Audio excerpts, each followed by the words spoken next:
When I was living with my family, I was in Detroit. And first of all, let me back up. They used to have these older guys, these men.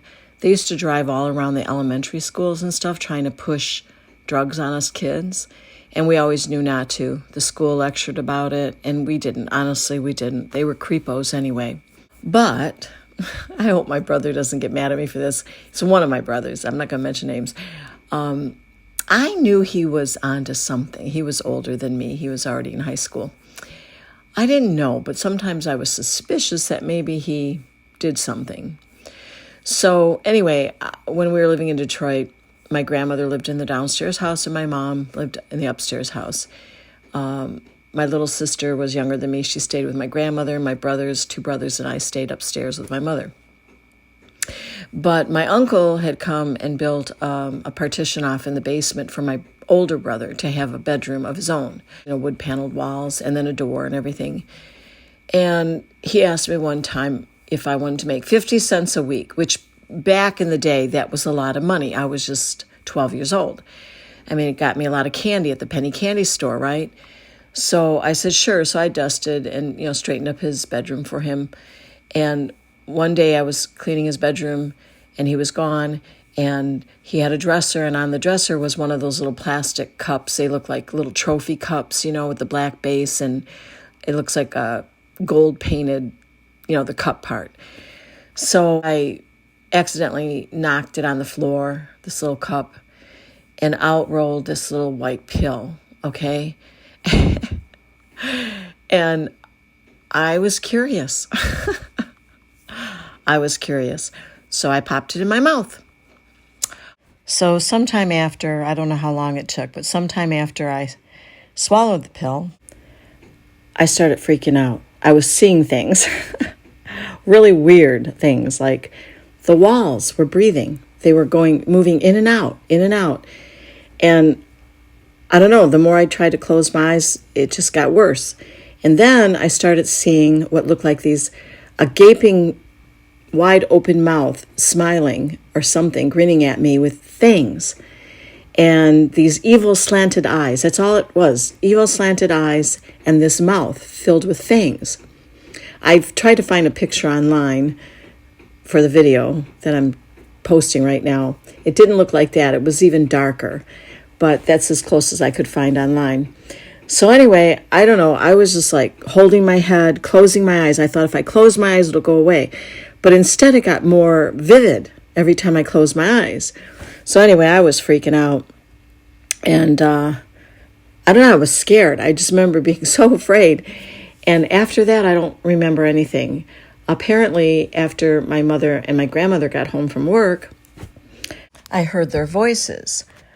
I distinctly heard my grandmother's voice saying to my mother, asking my mother, what's the matter with her? What's the matter with her? Because I was laying on the basement floor and I was obviously coming out of my trip, but I wasn't responding or something. So anyway, long story short, the next morning, incidentally, this was summer vacation now from grade school, and the next day was going to be Saturday. Now, my father, because my parents were divorced, my father had custody to pick us kids up every other weekend to visit him, and he lived almost 100 miles away out in the country. So he wasn't expected that weekend, though.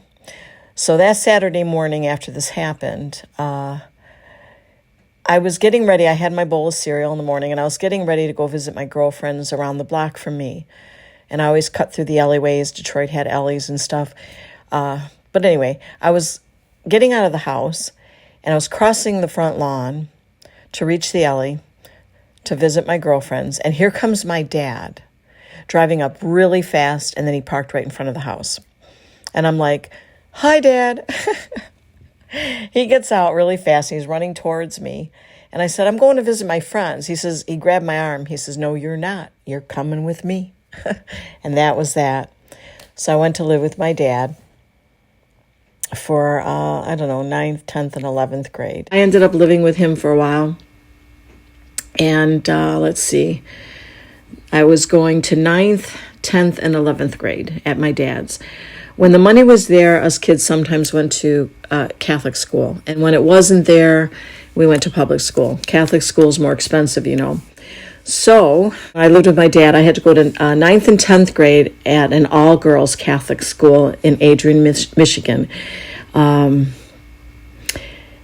it was nice, you know, but and it was a good curriculum. But, you know, I don't know. I didn't like it that much. It was okay. So anyway, for 11th grade, though, the money wasn't there for any more Catholic school. So I went to 11th grade in Tecumseh, Michigan, where my dad was living. Boy, did I love that school. I don't want to put down all Detroit schools, but I really got an education at the Catholic school and also Tecumseh High School, which was a public school. And the kids there were super, super nice. I mean, the guys, the girls, there were no cliques, there were no gangs, there were no...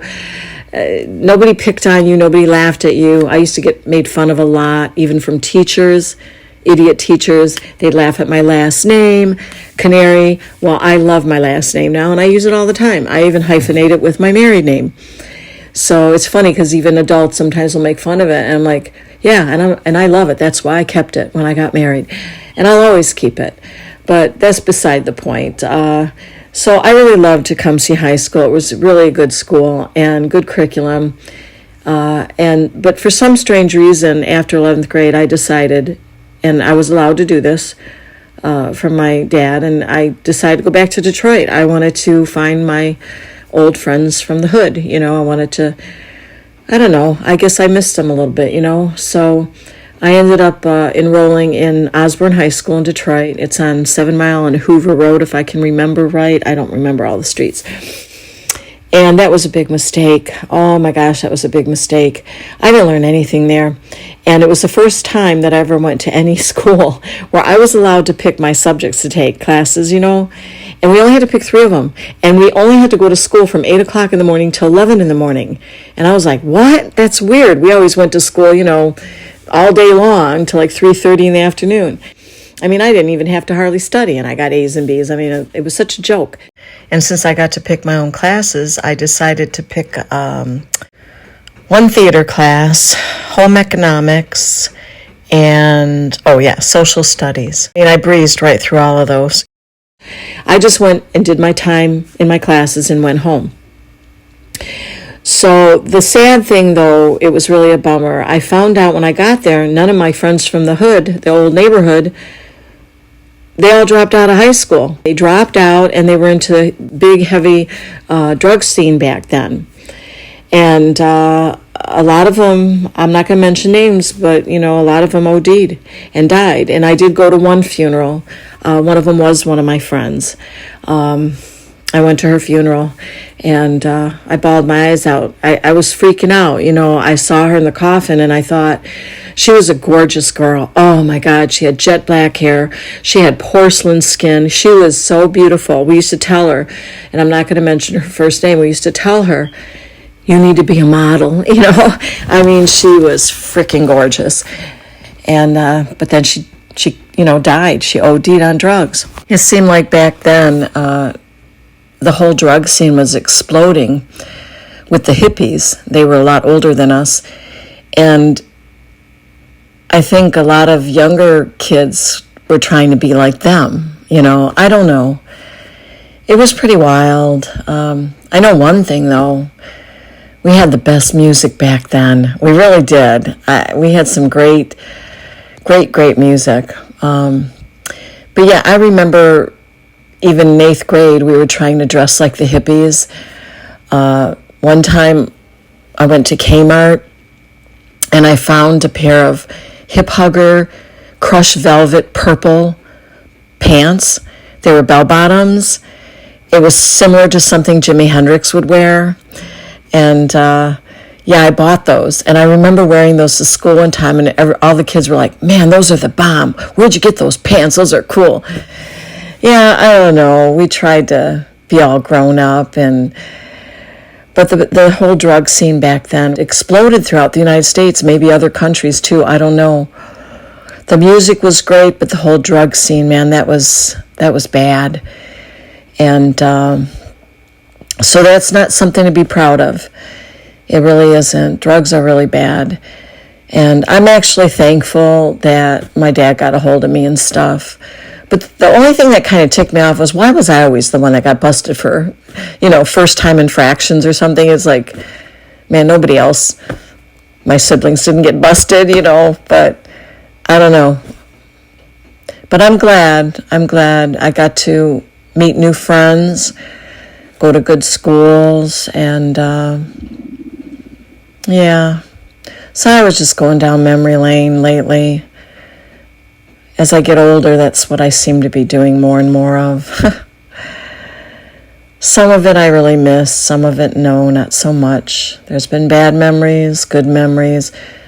More good memories, I'd say, than bad. But the bad ones were really bad. And it had nothing to do with drugs or anything. It had to do with other things. But, yeah, memory lane. Thanks for listening.